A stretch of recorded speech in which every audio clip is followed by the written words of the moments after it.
తాజాగా మొదటి cinema hit అయితే దానికి సీక్వెల్ తీయడం సహజం. ఇక సినిమా బాక్స్ ఆఫీస్ వద్ద దుమ్ము దొరికితే మేం ఆగలేమంటూ వెంటనే సీక్వెల్ ని సెట్స్ మీదకి తీసుకువెళ్తుంటారు మూవీ మేకర్స్.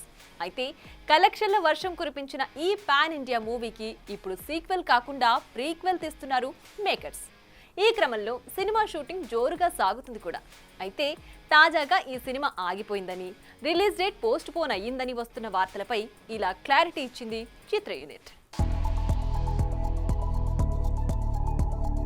కాంతారా చిన్న సినిమాగా 16 కోట్లతో కన్నడలో తెరకెక్కిన ఈ సినిమా తెలుగు, హిందీ, తమిళ భాషల్లో విడుదలై 400 కోట్లతో బిగ్గెస్ట్ బ్లాక్ బస్టర్ గా నిలిచిన సంగతి తెలిసిందే. ఇక ఈ మూవీతో హీరో, దర్శకుడు రిషబ్ శెట్టి పాన్ ఇండియా స్థాయిలో most wanted creative film maker గా మారిపోయాడు. అయితే ఈ చిత్రానికి రిషబ్ సీక్వెల్ కాకుండా ప్రీక్వెల్ తీస్తుండటంతో సినిమాపై అంచనాలు మరింతగా పెరిగిపోయాయి. ఈ సినిమా కదంపకాల నేపథ్యంలో తెరకెక్కుతుండటంతో యుద్ధ సన్నివేశాలకు ప్రాధాన్యత భారీగానే ఉన్నట్టు కనిపిస్తోంది. అయితే ఇప్పుడు ఈ సినిమా ఆగిపోయిందని, గతంలో ప్రకటించిన ప్రకారం అక్టోబర్ 2న దసరా సందర్భంగా వచ్చే అవకాశం లేదు అంటూ కొన్ని రూమర్స్ చక్కర్లు కొడుతున్నాయి. దీంతో వాటన్నిటికీ ఇలా క్లారిటీ ఇచ్చింది మూవీ టీం.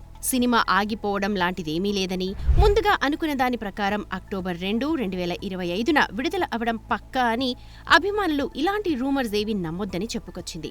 అంటే ఈ దసరాకి రిషబ్ తన కాంతారా వరల్డ్లోకి మరోసారి తీసుకుపోనున్నాడన్నమాట. చూడాలి మరి కాంతారాతో నేషనల్ వైడ్ క్రేజ్ కొట్టేసిన రిషబ్ ఈ ప్రీక్వెల్తో ఎలాంటి result సాధిస్తాడు. For more videos like this, subscribe Big TV channel.